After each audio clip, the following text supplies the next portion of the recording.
Hola amigos de Pastomagic, soy Germán Arciniegas y les doy la bienvenida a una nueva entrevista aquí en el canal. Muy importante, una aclaración, y es que esta entrevista con Michael Close, uno de los mejores magos de cerca de toda la historia para mí, se dio de una manera muy especial. Estábamos en el viaje que hicimos al Mundial de Magia con Alejo Tavo unos días antes en Toronto, fuimos a una tienda de magia y ahí conocimos al señor que nos atendió súper amable y nos dijo que Michael Close iba a estar el día siguiente. No podíamos ir, pero hicimos el contacto con él y accedió a darnos una entrevista. Obviamente fue por Zoom y yo nunca había hecho una entrevista por Zoom para compartirla por acá. El resultado fue lo que van a ver a continuación. Eso es toda la aclaración, pero está subtitulada. Espero que aprendan mucho y disfruten de las enseñanzas de este gigante de la magia. Saben, suscríbanse, comenten, denle la campanita y todas esas cosas. Esto está muy largo, así que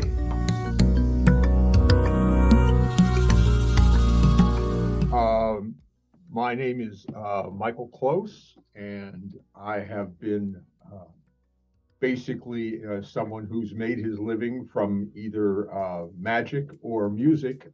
My college degrees are in music, and I'm a piano player. And for the last, well, let's see, how can I explain this? I've done a lot of work in mostly close-up magic, some stand-up magic. In the early 1990s, I put out a series of books called the Workers series, and that was sort of the material there and the writing there introduced me to a more of a worldwide audience and enabled me to travel and do lectures around the world, which has been an awful lot of fun. My wife Lisa and I were in Las Vegas for about 12 years, and I worked with Penn and Teller, designing routines for their stage show, and also did magic in a place called the Houdini Lounge, which was in the Monte Carlo Hotel, where Lance Burton was the headliner. We adopted our daughter Ava from Guatemala in 2007. She was born in 2006. We adopted her when she was 4 months old. And she's going to be a junior in high school this year. So that shows you how quickly the time goes. But we realized that Las Vegas is not a really good place to raise children unless you are making a lot of money. And so we eventually made our way back to Canada. My wife is Canadian. I'm in the process of getting my Canadian citizenship. And in order to be at home, since I'm an old father, to be at home as much as possible, I spent 9 years editing MUM, which is the magazine of the Society of American Magicians. And since 2014 or 15, I guess, 2014, something like that, I've been the magic consultant for Fool Us. Johnny Thompson and I were the magic consultants. And when Johnny passed away in 2019, I took over the job by myself. So I'm the magic consultant for Fool Us now. We finished recording season 9, which will be airing in October. And then I've continued to put out, I mostly put out ebooks.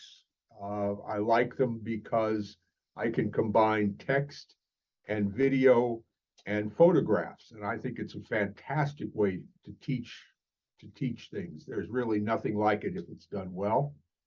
And I do private lessons, private sessions with people, all the way from people who are just getting started, really almost beginners, to professionals. I worked a lot with Paul Gertner when he was getting ready for Fool Us, and many of the people, I spend time with all the acts if I can be of some help. Some I can't, but many I do. So that's sort of what keeps me busy. I have a new ebook that we're working on. One of the benefits of what was I going to say? One of the benefits of doing these sessions on Zoom is that you have to figure out a way to convey information without you being across the table from me.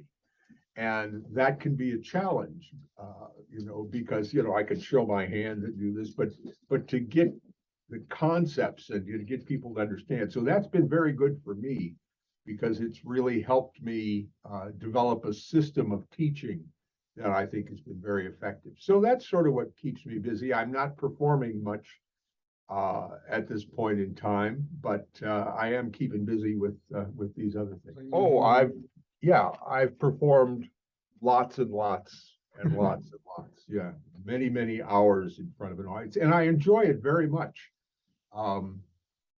There just hasn't seemed to be the outlet for me to do that seems right. Because I didn't want to go back and do lectures again, because I don't want to be on the road. I'd like to be as close to home as I can be at this point in time. I think there's a lot of things. I believe that possibly the most valuable one is to be genuine, to be who you are and not trying to be someone else. Obviously, there are people who play characters on stage. Mac King sort of portrays, somebody who's, kind of a hillbilly person, but that's completely opposite of Mac. Mac is one of the smartest and most well-read. He up on current events. He's just a really smart person. But he plays this kind of comedic character, which is sort of an extension of one aspect of his growing up. But I think it's really important for the people we perform for to get a sense of who we are as a person, how we look at the world, what we think is important, to sort of offer content that is, what I would refer to as intellectual content. This is one of the things that Penn and Teller do just about better than anybody, because just about every routine that they do has some basis in a discussion of a topic. So, but that's not always easy to do. But if you can be genuine and adapt your material to fit who you are and how you talk and what you think is important, then nobody can imitate you, because it's completely you. And that's what I think is most important, because for too many laymen, magicians are interchangeable. You just put a different head on and it's the same tricks, it's the same script, it's the same effects, it's everything. So we seem identical, whereas the great magicians that you can think of have these definable personalities. I mean, you are never going to confuse David Williamson with Danny Ortiz, or Juan Tamariz with a John Carney, or a Ossie Wind, or somebody like that. I mean, these performers they understand their personality, they emphasize parts of it, and they incorporate that into their magic. So it's not just that you want to see magic, you want to see that guy. You want to see this person, and that's really important. That's really important. I think, one of the reasons that people get into magic as young people, as children, when I got interested when I was, I guess, 6 years old, 5 or 6 years old, I got my first magic tricks. So many magicians get into it because they are uncomfortable in social situations, or they have a hard time relating to other people. And they get into magic because they think having these magic tricks and doing them will make them seem special to other people. So they really are hiding themselves behind the magic, if that makes sense. They are hoping that the magic compensates for their inadequacies in terms of social skills. Whereas that doesn't help at all, and oftentimes leads to the spectators not enjoying the magic because the magic is being presented as, look at me, look what I can do, see what I can do. And that's not something that many people enjoy, because the magic simply becomes a puzzle, and I'm the one who knows the answer to the puzzle and you don't. So I must be better than you because I know something you don't know. Well, that doesn't produce a very nice situation between a performer and an audience. My approach to this now is to look what we all can experience together. And many times my approach now is to let the spectator be the magician, to make it seem like the spectator is the one who has caused the magic to happen. That's a very powerful way to present magic, because it completely eliminates any resentment toward the magician, because the magician has given his or her power to the spectator to be the star, to be the hero, and that's very good. Now, in terms of, you have to figure out who you are, you have to write down, well, what do I like? What are my personality traits? Am I a funny person? I mean, when we're just sitting around talking, do I say funny things? Do I find the humor in situations? If so, then being funny when you perform makes sense. You know, the funny people I know, the Williamsons and the Webbers and the Mac Kings and the John Carneys, are as funny off stage as they are on. They're just genuinely funny people. But if you're not funny, then it's a mistake to think that you'll be funny just by using other people's jokes and lines when you do magic. You're better off finding some other approach. There's nothing wrong with a more serious approach, because the surprise of magic is inherently funny in a certain way. The fact that this thing happened will generate laughter. The harm of trying to be funny when you're not funny is you will rely on jokes and lines that other performers came up with.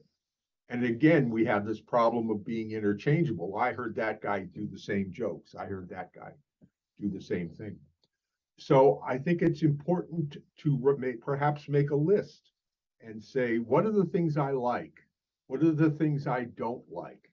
What is important to me about life? What things do I think are valuable? What things do I think are not good?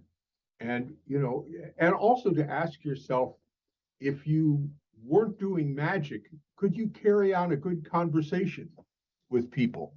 Just because if you can't do that, then the magic is going to be false to a certain extent. So I've always said to magicians that you need to be more or less a student of the world. You need to read. You need to study lots of things besides magic, so you can be what in English we call a well-rounded person. But this is a process, and it isn't easy when you're first getting started, because you're relying on, well, here's the main reason it's difficult. If you hide behind the trick, if you use someone else's pattern, someone else's jokes, someone else's routine, then if the spectators don't like what they see, they didn't like the magic. It isn't that they don't like you, because they don't even know who you are. They don't like the magic. But if you express yourself personally and you try to make the magic be true to who you are, well, then if they don't like the magic, maybe they don't like me. And a lot of magicians are afraid to take that risk, to take that jump, but you've got to do it, because it's so much more powerful to be yourself, and so much more rewarding than hiding behind somebody else's personality. It's a sort of a complicated question, because I don't have just one way of approaching things. The easiest way for me is to look at a trick that someone else has come up with, and I look at it and I go, oh, excuse me, I really like that trick. I want to do that trick. And then I will look specifically at the method that this person has come up with. And I ask myself, is this a method that I feel comfortable performing? Is this a method that I think looks like real magic? Is this something that is going to be really deceptive? And if I think, in my opinion, I mean, it's not right or wrong, it's just what I'm looking for. If there are things to fix in the routine, then I will start doing that. Finding better techniques, perhaps maybe trying to develop a better technique, trying to, find ways to strengthen just the effect and the method part. And as I'm doing that, I ask the question, well, what does this trick mean to me? Why did it appeal to me? Because what I'm looking for is, what can I say while I'm performing this that feels genuine to me? And this is a long process. This is not a fast process. Some things, in my ebook, The Paradigm Shift, I have a trick called the IKEA card trick. Do they have IKEA in Colombia? Not IKEA, but we know what is this. Oh, okay. So I saw a trick that Tono Osaka from Japan did, and it's based on a trick of Di Vernon's. It's called Vernon's Variant. It's in one of the Louis Ganson, I think it's in the Ultimate Secrets of Card Magic book. Anyway, Tono Osaka performed this, and this is easily 15 years ago, perhaps. And the variation he had on this trick was really excellent, and it was a big kicker surprise at the end. I thought, oh, I got to do that trick. That's so good. That's really so good. But I couldn't think of anything to say about it. And there's a problem with that particular trick because it's what we call in English a do as I do effect. In other words, the magician's doing something, the spectator tries to follow along, but the spectator always messes up, can never get it right. Well, that's a hard trick to present because that makes the spectator look bad. And I don't want the spectator to look bad. So there was a period of time when my wife and we moved several different places within a rather short period of time. And we were constantly taking the IKEA furniture and taking it apart and putting it back together again and fighting about this and that, very stressful. And sometimes it didn't go together right. And it just occurred to me, this is the perfect presentation to use for this trick. Because basically what the spectator and I are doing with cards is we're trying to put IKEA furniture together, and she never gets it right. But I always explain why she gets it wrong. So it's funny that way. So there's an example of a trick that had started out in one form and ended up something that's very personal to me, and it's a trick I love doing. It just relates so quickly with the spectators. Another example of that kind of thing is the pothole trick in the first Workers book, because Michael Weber showed me a trick with movie tickets, and you punch a hole in one and you move it to another one. And, as great as that is, I was living in the state of Indiana in the Midwest, and to me, punching a hole in something reminded me of what we call in English a pothole, a thing in the road, where the road, So anyway, I had the plot, I had the story, came to my head immediately. But what I didn't have was a method that would work with business cards rather than these tickets. So it took me 4 years to solve that problem, from the time Michael showed me his trick to the time I got the pothole trick figured out. It was 4 years of thinking about it. I think what magicians don't understand is the process that it takes sometimes to get this stuff worked out. There have been a few occasions where I will think of a plot that hasn't been done before. I don't think anybody's done that. Or I'll see something from outside of magic, and I go, oh, that could be a good. And then I have to try to figure out the whole thing, construct a method, construct a plot, and those are fewer and far between. It's a lot easier if you have a little jumping off point that you can do this. But the what I want to emphasize about this particular little discussion we're having right now is this is why creators of magic get so angry when someone steals the trick that they've been doing. In other words, if you do a trick at a magic convention and it's really worked out well and it's funny, the odds are some of the people in the audience are going to take that presentation back home with them and do your routine. And the thing that they don't understand is how much time and effort went into developing that. That's why it hurts so much. It's no different than if I spent a year making a beautiful cabinet or a chair or something, and somebody broke into my house and stole it. It's exactly the same thing. So, this has happened to me a few times in my early days. And I finally came to the conclusion that if you're working a magic convention, every trick you perform needs to be a trick that you sell.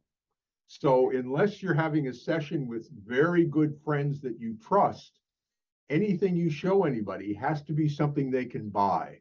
So if they ask about it, you can say, well, this is in this book, and they don't have to steal it. So but it is, I think it's important for magicians to know this doesn't happen quickly. It happens over time. And the more you study and the more you work on these things, the faster it comes because you get used to the process. A very important resource, if you're not familiar with it, but I'm sure you are, is, so let's say I want to do, I don't know, let's say I want to do just a 4-ace trick of some type. Dennis Behr, Behr, has his Conjuring Archive website, and that is the most fantastic resource, because what you want to do when you're studying a new trick is you want to know what everybody else before you has done with that. Save yourself time. Don't reinvent the wheel, like we say in English. So read and find as much of that stuff as you can. Look at all the methods, decide what looks good to you, what doesn't look good, to carve your own path through that. And that's a big part of developing a routine as well. Well, that's very difficult. That's like saying, which of your children do you like the most? I'm still very fond of the pothole trick. I believe that it's the best version of the moving hole plot that you can do, mainly because, and this is what magicians don't understand about that trick. The reason that trick is important is at the end of the trick, you are handing out your business card in an impossible condition. People don't throw that away. They hang onto that card just about forever and talk to the people they see about it. So it's a very good business type trick that you can perform. What else do I really like? I really like the Frog Prince from Workers 2. It's a classic. That was a thing that it's funny because Doug Kahn, who is a street magician posting things he got from New Orleans where he works, just talked about folding the origami frog, and he credited that to Robert Neal, which I think is incorrect. I think I'm the first person to fold a frog out of a playing card because I haven't found anything earlier than that. At least I was the first one to publish it. But anyway, the point of it is that's such a strong routine and gets such a great reaction from people. it's really fun to perform, and it makes me feel good every time I perform it. I'm proud of the memorized deck stuff that's in Workers 5. Because at the time, this is not the early 90s, you have to remember. I got interested in MemDeck magic in 1990. So that's, 32 years ago now. And I had a specific approach to why I wanted to learn memorized deck. And I wanted to learn it so that I could say to somebody, what's your favorite card? And I find it. It's like Juan does in his pneumonicosis routine. Now, at the time, there weren't very many stacks to choose from, and Juan's stack had not been published in English. So I learned Aaron's stack because it was available. I knew Simon. We were good friends. And I took the time to learn it. But I worked out some things. The most important thing that I think I had with the material that I used was that the routines that I published don't destroy the stack. They only disarrange maybe one or two cards, because for me, I was using it in strolling magic, either in restaurants or doing parties or what have you. And I can't take the time to put the entire stack back together again to do the next group. So I wanted material that reset quickly. And Simon, I actually got him turned around to my point of view on that. Which, if you notice some of the later things that he published, he was very much interested in routines that either didn't destroy the stack or only, messed up a few cards. So those three things I think are really great. I'm also very fond of the routine in Workers 3, which is called the card, the forehead, and the salt shaker, which is like a card under salt shaker, card on the forehead. It was a fun routine to perform. It was designed to be done at restaurant tables. And then I was very surprised to find out how well it played for magicians, because it was like the paper balls over the head. Even if the guys watching in the audience saw how I did something, it's the reaction of the two people at the table with me that's important. If they're fooled, then everybody watching is still having a good time. And there's been stuff beyond that. I mean, in the recent things that I've published have been, some of them have been slight specific. So, I have an ebook on how to do the Pharaoh shuffle, the in the hands Pharaoh shuffle. I have one on the double lift. I have 3 on various types of palming. And the main thing about these is that I figured out a way to teach, to explain how to do this, the function of the fingers and what you have to think about, which is something that's not found very much in magic books. And I'm a big fan of some of the more recent things I've come up with too. But in the Workers series, those are 4 tricks that I would probably perform the rest of my life, I'm sure. Wow. Well, I was very fortunate when I was in my early 20s, I guess 20 years old, 21 years old, to meet a fellow named Harry Reiser in Indianapolis. And Harry was not a professional magician, but he was a highly skilled amateur magician. And he had studied with Charlie Miller. He had spent a lot of time with Charlie. He'd spent a lot of time with Di Vernon, the professor. And he gave me, through him, I learned the approach that Vernon and Miller used. So that was very valuable with me, for me, because I would come in with routines for Harry, and I'd show it to him and we'd tear them apart. And then sometimes we fixed them, sometimes they weren't fixable. But understanding his approach to doing that was a big factor in how I create magic now, because I understood what it was I was looking for. I would love to be able to, spend more time with Harry again. I miss him a great deal.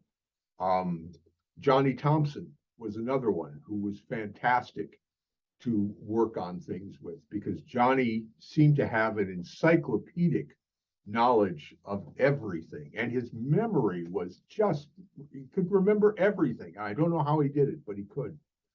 And all of us who love Johnny wish he was still around and we could still talk to him and ask him questions. I would have liked to spend time. It's interesting. Historically, I think I wish I had known Al Baker, because he was a really smart magician, way ahead of his time. Just a very, very clever magician. I would have liked to have met him.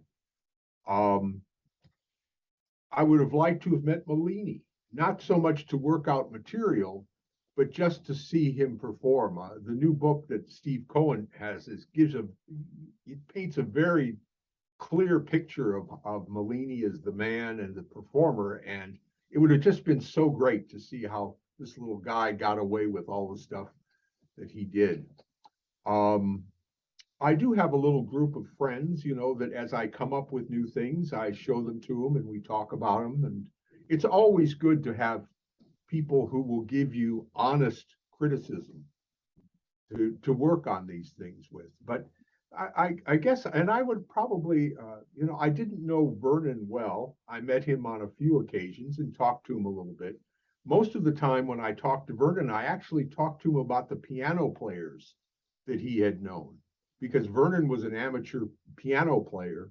And of course, he told me one time he was walking through the rehearsal halls at Carnegie Hall, the building next door where they have practice rooms.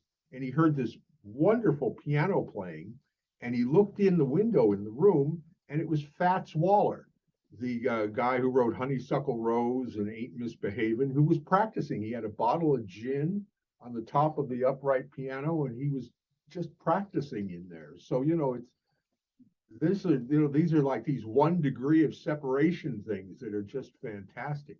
But Vernon had, a very shrewd eye for making material as effective as possible. That's why it's so important to study Vernon's routines, because you can see how he eliminated, the bad areas, the rough edges on things.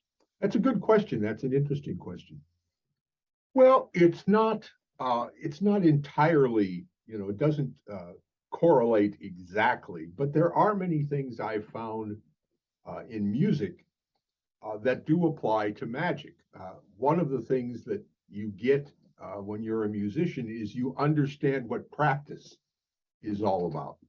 Magicians don't really understand many of them don't understand what practice is. I mean, practice is, if you're really serious about it, is you wake up in the morning, you have breakfast, and you sit down at the piano and you practice. And then you break for lunch and you come back and you practice. And then you break for dinner and maybe you practice more. This is what Oscar Peterson, the great Canadian jazz pianist, used to do. It takes a lot of time to build the muscle memory that you need to do things properly and effortlessly and without thinking. And magic requires the same discipline. It requires that you do the same things over and over again until your hands can work independently of your mouth and your brain. It knows what to do. The other thing that, although, by the same token, music is much more difficult than magic. I mean, if you watch somebody playing a concerto with an orchestra, like a Beethoven concerto or a Rachmaninoff concerto, more difficult things happen in 8 measures of that song than happen in an entire fism. So, it's very difficult stuff. Music also has to work to a tempo. So it's not only are you doing difficult things, but you have to do them while, the metronome's ticking. This is not to say that there aren't many difficult sleights in magic, because there certainly are, but they, generally speaking, don't have to be done at a tempo. You just have to be able to do them at the pace that you do them. the other thing that I think correlates from music, well, there's several things. One is the idea of technique.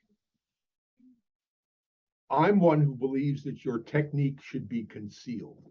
In other words, the audience shouldn't be aware of how good you are. I don't like flourishes. I don't do stuff to say, because to me, if the audience says, oh man, you are so good with a deck of cards, well, that just told them how the trick was done. They don't know exactly, but it's good enough. He's good with a deck of cards. What everybody used to say when Harry Reiser worked, when he finished a routine, they'd go, but he didn't do anything. And that's the reaction I want. And the same thing happens in music. There's obviously technique involved. You have to be able to do certain things. But if the only reason for playing the instrument is to show off your technique, then you've missed what music is really does, which is to inspire emotion. And it conveys emotion in a way that no other art form does. Music is different than everything else. So I like to transfer that over. I mean, to conceal technique in music to make the music important, conceal technique in magic to make the magic important, to make that end effect important. And the last thing has to do with rhythm, because there's many moves in magic where it isn't your technique that shows people you're doing something funny, it's your rhythm isn't steady. So, for example, if you're doing something like an Elmsley count, which is not a particularly difficult move, one that a lot of magicians do, but if you have hesitation when you have to do that, so if this one counts fairly and this one is a little different, and these two are good, that break in the rhythm is going to alert people that something is going on. Same thing with like false deals. If you deal at a certain rhythm regularly, and when you try to do a bottom or a second, that rhythm changes. People will spot that before they spot, the move itself. They may not see that you dealt the second card, but they feel something is wrong because the rhythm is off. So I'm a big proponent of a lot of times working with a metronome on something as a magician, not as a musician, but as a magician. Absolutely, it's so convenient now. They're everywhere. I mean, it used to be I had to carry this big thing around with one of the old-fashioned ones with the little thing that clicks back and forth. I used to own one of those before they became electronic. Yeah, that's a very interesting thing because especially if the song is meaningful to you or the piece of music is meaningful to you, just hearing it, you remember where you were the first time you heard it or whatever that important moment was. You met your girlfriend who became your wife and that song was playing in the background or something like that. But what's interesting is music is like a book. I mean, if you think about it, a book is a time machine because if somebody maybe 100 years ago sits on this side of the page and writes, and then 100 years later, you pick it up and he's talking to you through this page 100 years later. And that's an extraordinary thing. And the same thing with music. Beethoven sits down and writes this symphony. And basically what he's doing is taking the music he hears in his head, puts it on a piece of paper in a way that other musicians can take that and bring Beethoven's mind into your mind, which is a remarkable thing. It's funny. I didn't really feel that way about books until some of the people that I knew began to die. And the only way I could visit with them is to pick up their book. And now I go through the pages and, when I knew Stuart James. And when I pick up one of the Stuart James books, I can hear his voice. And it's almost like we're seeing each other again. It's one-sided, but it feels that way to me. And now, sadly, there's so many books in my library now that are books of my friends who aren't here any longer. But I am grateful to be able to pick up those books and sort of communicate with them again. Much of this depends on what your goal is as a magician. What do you want to accomplish? I mean, if you want to go into want to be a mentalist, well, that's a different set of books. If you want to be a sleight of hand close-up person, that's a different set of books. If you want to be a stage magician, well, and Tarbell's actually not a bad place, but there are books that talk about stage magic. But for me, the books that would you say were transformative, which really changed how I thought about things, were the Di Vernon Book of Magic, which is the one that has not just cards, but a variety of effects. And the card books that followed that, Inner Secrets, More Inner Secrets, Further Inner Secrets, and Ultimate Card Secrets. And then following that, when the Vernon Chronicles, in other words, what I'm saying is it's so important. Vernon's approach to magic was so different, and he changed things so much that it's important to study his work to see exactly how he did that, and what he was thinking. So I really recommend, that book. Gosh, there's so many. I mean, I'm a big fan of Roberto Giobbi's Card College books for several reasons. If card magic is a thing that you're interested in, one thing I like about them is that it presents the material in a way that really starts from the less difficult to the more difficult, which is a good way to, so you don't get frustrated by something that's too hard to do at the beginning. The second thing that he does that's really good is that after he explains a sleight or a technique or something, he gives you some tricks that you can do that use that move. And I think that's really valuable. The third thing that I like about his books is that just about every important card plot, like the cannibals or a 4-ace thing, or the Henry Christ ace trick, or all these things, there are versions of them in Card College, and versions that are really worked out very well. They're really excellent versions and good starting places in particular. I mean, maybe even a finishing point, but good starting places for learning these plots. And the fourth thing I like about the Card College books is that Giobbi was inspired by Vernon. And it actually, I don't know if it came directly from Vernon, but it certainly came from Vernon to Ascanio, to Camarith, and then to Giobbi. Roberto is a big student of Vernon. I mean, he used to do a lecture where he just talked about Vernon. It was a very interesting lecture.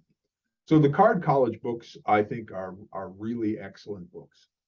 I will give, for those listening, I'll give a suggestion that, what am I going to say, is a little different than most people suggest. And that is, a lot of times what magicians do is they learn a move and then they try to find a trick where they can do that move, where they can use that move. And that's the wrong way to do it. The way to do it is to find the trick that you want to do, see whatever sleights are involved, and then learn those, because that way you already have something that's structured. You're not looking around for a trick. This is the trick. So I've suggested to several of the people who take private sessions with me that they should just go through the books, skip all the sleight explanations, and just read the tricks, and just make a list of ones that go, oh, that's pretty neat. That's pretty neat. And then go back and go, well, what do I need to learn to do this? And now you have a goal. I want to learn this because I'm going to do this trick, rather than, okay, I can do perfect seconds. Where am I going to use it? A friend of mine called George Iglesias, he's from Peru. He suggests that we buy all the magic catalogs, no, and see the plots there, and now another work from that point. Is very Well, I think it's an excellent idea. And, you can do that with any book. People sort of disregard Tarbell because it was written, 50, 60 years ago, some of them, they're books that, have been around for a long time. And all they're looking at is the methods. And they shouldn't be looking at the methods. They should just be looking at the effects. And so, oh, this is an interesting effect. I want to do that one. And then if the method doesn't fit, then revise the method. Go on Conjuring Archive and look it up and study it. But I think that's a really good idea. You have to say, what is the effect, and does this appeal to me somehow? Yeah, the one that I recommend recently, the newest book, is a book called Thinking Fast and Slow. It's by an author named Daniel Kahneman. And it's really a book about economics and a book about why people make bad decisions. And what was in that book, and this isn't something that Kahneman came up with, it's an idea that other researchers developed, but he explains it very clearly in this book, is the idea that there are two systems, two parts of your brain that get you through the day. There's system one, which takes care of the normal, everyday kinds of things you don't have to think about. Like if you're driving home and you've driven this way, 1,000 times, then you're sort of paying attention, but you don't have to pay absolute attention. You can, it's a relaxing kind of a thing. If, on the other hand, you're driving someplace you've never been before, and you have to merge onto a freeway, onto a highway, then system two comes into action. And system two is the logical, the rational one, and it looks around, it's looking for danger, is what it's actually looking for. From an evolutionary point of view, it's looking for danger. System two is the side of the brain that wants to figure out our tricks. It's the logical side. So, as magicians, what we need to do is to make sure that we don't arouse system two. We don't make it come into action unless we want it to. Otherwise, we want system one to be happening and everything is nice and calm. I'll give you a simple example of how this works, just walking up to a table in a restaurant. So, say you're the magician in a restaurant, and there's nothing in the restaurant that tells people that you will be coming to the table. So maybe you and three of your friends are sitting at this restaurant table, and I walk up. Well, the very first thing that's going to happen is system two in your brain is going to go, who is this guy? Is he a threat? Is he going to bother us? Why is he here? And now system two is all, oh, I wonder what's going on here. Now, if the first thing I say is, hello, I'm Michael, I'm a magician. Did anybody lose this white knife? And I go, well, it's actually a black knife. No, it's a white knife. I'm the magician. Well, what's the problem with that? Well, you've alerted system two because you're a stranger. They don't know who you are. And you've done a trick, which requires system two to try to figure it out. So now system two is wide awake, and it's not going to go back to sleep for a while because it's going to be watching everything you do. My thought on it is when you walk up to a table, I mean, I can explain who I am and why I'm there, but then I talk, I meet people.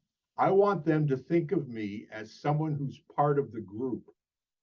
Because if system two says, this guy is mostly harmless, let's see what he's got to say, then it goes back to sleep.